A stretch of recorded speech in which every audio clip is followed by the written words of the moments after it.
Hello friends, hopefully आप सभी लोग अच्छे होंगे। सो क्वेश्चन नंबर 10 मैंने आपको होमवर्क दिया था लास्ट वीडियो में। क्वेश्चन नंबर 9 हमने किया था, ठीक है ना।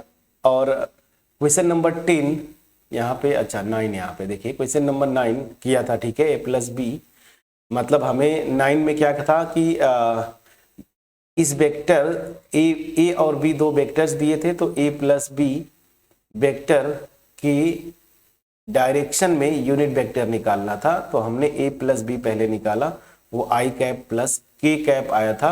और फिर वहां से हमने जो है इस वेक्टर को मान लीजिए सी, इसी को हमने सी एक वेक्टर नाम दे दिया, तो उसके अलोंग यूनिट वेक्टर निकाले थे।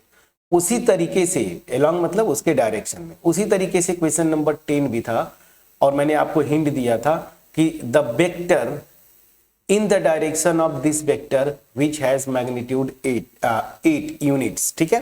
तो क्वेश्चन नंबर 9 की तरह ये क्वेश्चन है, लेकिन यहाँ पे थोड़ा सा चेंज किया था। चलिए मैं क्वेश्चन नंबर 10 यही से स्टार्ट करता हूँ।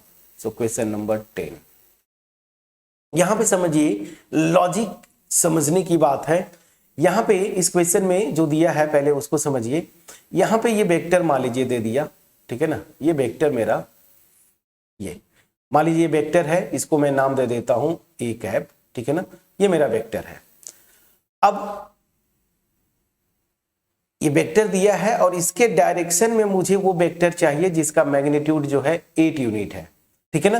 तो सीधी सी बात है, समझिएगा कि मैं इसके अलोंग यूनिट वेक्टर निकालूं, जो गिवन वेक्टर है उसके अलोंग यूनिट वेक्टर। तो यूनिट वेक्टर निकालेंगे तो वो क्या होगा, ए कैप। मान लीजिए ये वेक्टर निकालता हूं इतना, जिसका यूनिट इसके डायरेक्शन में, तो ये वेक्टर जो होगा इसके अलोंग मतलब इसके डायरेक्शन में, ये रेड वाला पोर्शन जो है मान लीजिए ये यूनिट वेक्टर है।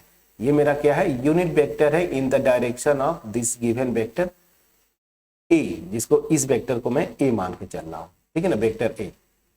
तो अगर यूनिट वेक्टर निकाल लिया है इसके डायरेक्शन में और इसको मैं 8 से मल्टीप्लाई कर दूंगा, ठीक है ना। देखिए इतना यूनिट वेक्टर है। अब इसी को मैं थोड़ा सा अलग ग्राफ में मैं बना देता हूं ऐसे, ठीक है ना, व्हाइट ही रखता हूं ऐसे। मान लीजिए ये मेरा वेक्टर है, ठीक है, ओरिजिनल वेक्टर है। अब ये जो यूनिट वेक्टर है इसी में से अगर मैं इसको 8 से मल्टीप्लाई कर दूंगा, मतलब 8a ना, 8a कैप, तो ये मान लीजिए 8 यूनिट का, फॉर एग्जांपल जस्ट ये, तो ये मेरा वेक्टर आ गया, ठीक है ना। इसी वेक्टर ए के डायरेक्शन में जिसका मैग्नीट्यूड जो है ना, ठीक है ना, वो क्या हो जाएगा, 8 यूनिट हो जाएगा। और यही मेरा क्या है, 8a कैप। समझ में आ गया। चलिए, तो यही लॉजिक था। तो मैं करूंगा क्या, सिंपल सी बात है कि मैं एज्यूम कर लेता हूं पहले, लेट जो गिवन वेक्टर है ना वो ए वेक्टर है, और वो है क्या, 5i कैप माइनस जे कैप प्लस 2k कैप। ये मेरा वेक्टर हो गया, ठीक है ना। ये गिवन वेक्टर है। अब इसके डायरेक्शन में जो यूनिट वेक्टर होगा, सो यहां पे मैं लिखता हूं यूनिट वेक्टर, ठीक है ना, unit vector in the direction, in the direction of this. तो वो क्या हो जाएगा, दिस इज इक्वल टू, मैं नोटेशन ये होगा, और ये होगा क्या, इस वेक्टर को इसके मैग्नीट्यूड से मैं क्या करूंगा, डिवाइड कर दूंगा, ठीक है। सो ये कितना हो जाएगा, ध्यान दीजिएगा, 5i कैप माइनस जे कैप प्लस 2k कैप, और डिवाइड कर दीजिए इसके मैग्नीट्यूड से डिवाइड करेंगे तो ये हो जाएगा 5 का स्क्वायर, देखिए इसका 25 माइनस 1 का स्क्वायर 1, और 2 का स्क्वायर मेरा हो जाएगा 4। प्लीज चेक करिएगा, तो ये कितना आ जाएगा, 5i cap minus J cap plus 2k cap divided by 25 और 4 कितना हो जाएगा, 29 प्लस 1 √30। प्लीज चेक करिए, ठीक, √30। तो ये जो मेरा वेक्टर आया फ्रेंड्स, ये यूनिट वेक्टर मतलब इस वेक्टर के डायरेक्शन में, ठीक है ना, ये यूनिट वेक्टर रेड वाला पोर्शन, ठीक है ना। अब मुझे क्या करना है कि इसी के डायरेक्शन में वो वेक्टर निकालना है जिसका मैग्नीट्यूड जो है 8 यूनिट हो। तो बस मैं क्या करूंगा, ये जो a कैप है इसको 8 से मल्टीप्लाई कर दूंगा। सो नाउ रिक्वायर्ड वेक्टर ना, रिक्वायर्ड वेक्टर, ठीक है ना, 1 यूनिट का इसके डायरेक्शन में वेक्टर आपने निकाल लिया, वो क्या है a कैप, इसका मैग्नीट्यूड 1 यूनिट है। अब मुझे उसी के डायरेक्शन में 8 यूनिट मैग्नीट्यूड का वेक्टर चाहिए, तो मैं इस a कैप को 8 से मल्टीप्लाई कर दूंगा। सो रिक्वायर्ड वेक्टर ना, इसको थोड़ा क्लियर देखें। सो रिक्वायर्ड वेक्टर क्या हो जाएगा, this will be 8a cap. अब यही ये रेड वाला पोर्शन जो मैं बता रहा हूं, तो क्या करूंगा, इस a कैप को 8 से मल्टीप्लाई करेंगे, तो 8 से मल्टीप्लाई करेंगे तो 8 4 जा 40 i cap minus 8 j cap plus 8 2 जा 16 k cap divided by root 30। अब इसको अलग अलग कर लीजिए, यही आपका आंसर आ जाएगा। तो आपका जो आंसर आएगा वो आ जाएगा 40 upon root 30 i cap minus, ठीक है, 8 upon root 30 J cap plus 16 upon root 30 A cap. तो ये हो गया फ्रेंड्स आपका रिक्वायर्ड वेक्टर इस गिवन वेक्टर के डायरेक्शन में जिसका मैग्नीट्यूड 8 यूनिट है। तो सिंपल सा कॉन्सेप्ट क्या है, इससे समझ में आया। लाइफ में अब कभी भी क्वेश्चन आएगा, कोई एक वेक्टर देगा और बोलेगा कि इस वेक्टर के डायरेक्शन में कोई एक ऐसा वेक्टर बनाओ जिसका मैग्नीट्यूड कुछ भी हो, जैसे यहाँ पे दिया था 8 यूनिट्स। तो आप क्या करेंगे, इस वेक्टर के डायरेक्शन में यूनिट वेक्टर निकाल लीजिए। यूनिट वेक्टर क्या होता है, ऐसा वेक्टर जिसका डायरेक्शन इस गिवन वेक्टर के डायरेक्शन में होगा लेकिन मैग्नीट्यूड 1 यूनिट का होगा।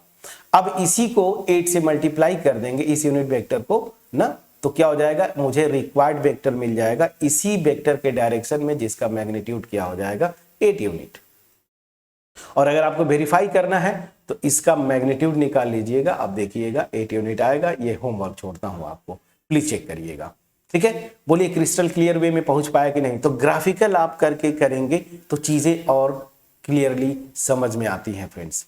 अब चलिए क्वेश्चन नंबर 10 मैंने कर लिया, ठीक है। अब क्वेश्चन नंबर 11 वीडियो को पॉज करें और आप करें। हालांकि इसको करने की तो मैं ऑलरेडी हिंट बता ही चुका हूं, फिर भी आप वीडियो को पहले पॉज करें और करने की कोशिश करें। प्लीज पॉज करिए और दिखाने की कोशिश करिए। चलिए फ्रेंड्स, होपफुली आपने ट्राई किया होगा। और यहां पे बस आपको दिखाना क्या है ना कि ये दोनों वेक्टर्स कोलिनियर होंगे। थ्योरी पे मेन फोकस करना है आपको, ठीक है ना, थ्योरी पे आपको मेन फोकस करना है। मान लीजिए कि ये जो मेरा वेक्टर है ना ए, पहला वाला ये वाला, तो ये ए वेक्टर है, ये क्या है 2i cap minus 3j cap plus 4k cap.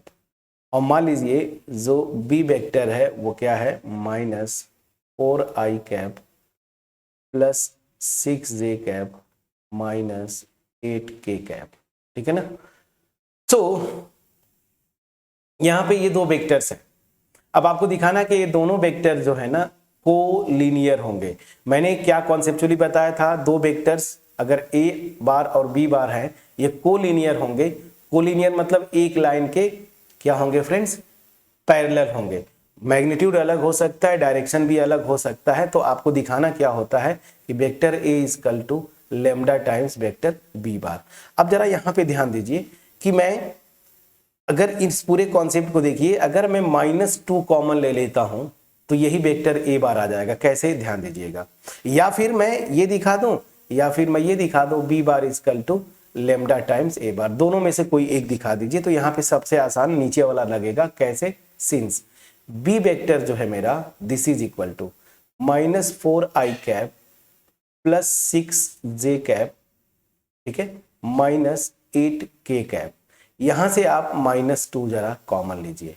जब -2 कॉमन लेंगे तो यहां से क्या आ जाएगा 2i कैप, यहां से -3j कैप और यहां से क्या आएगा +4k कैप। और यहां से ध्यान दीजिए ये पूरी क्वांटिटी जो है 2i - 3j + 4k ये क्या है वेक्टर ए है ना। देखिए तो यहां से -2 टाइम्स दिस।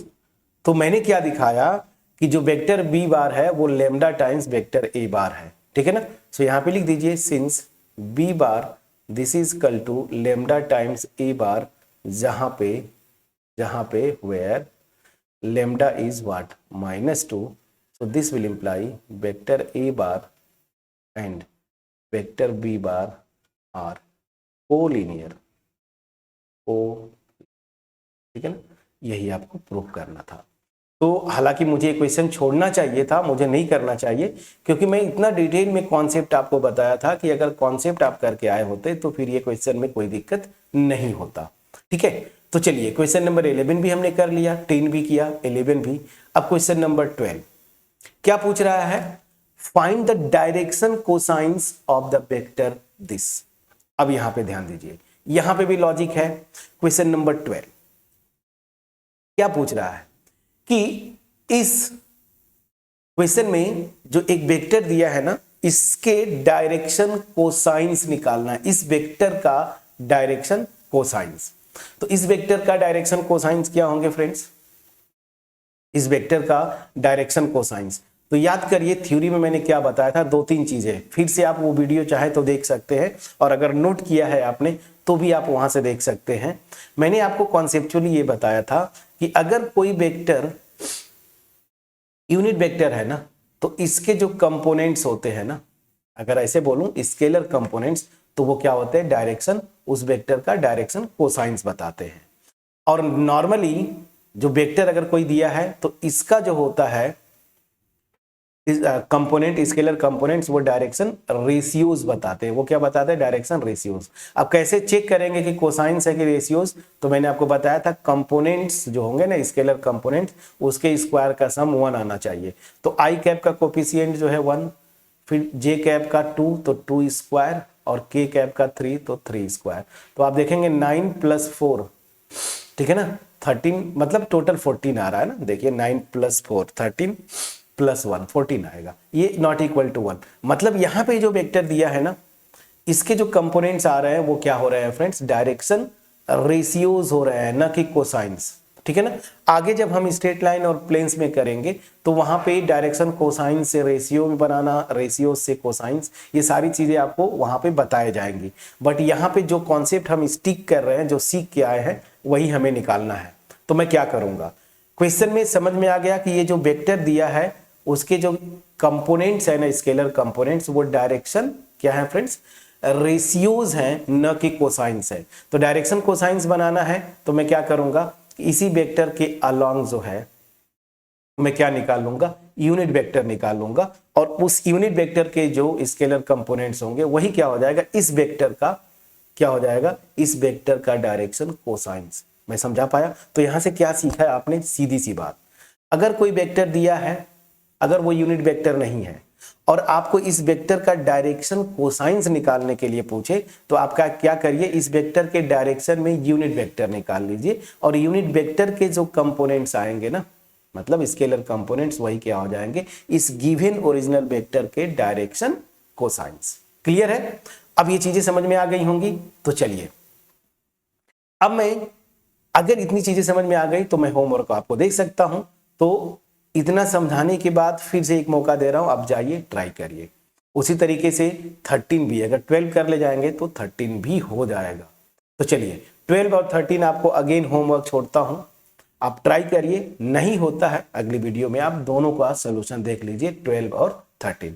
होपफुली मेरा एफर्ट जो इस क्वेश्चन में 2 क्वेश्चन 10 और 11 किया, ये क्रिस्टल क्लियर वे में आपके पास पहुंच पाया होगा।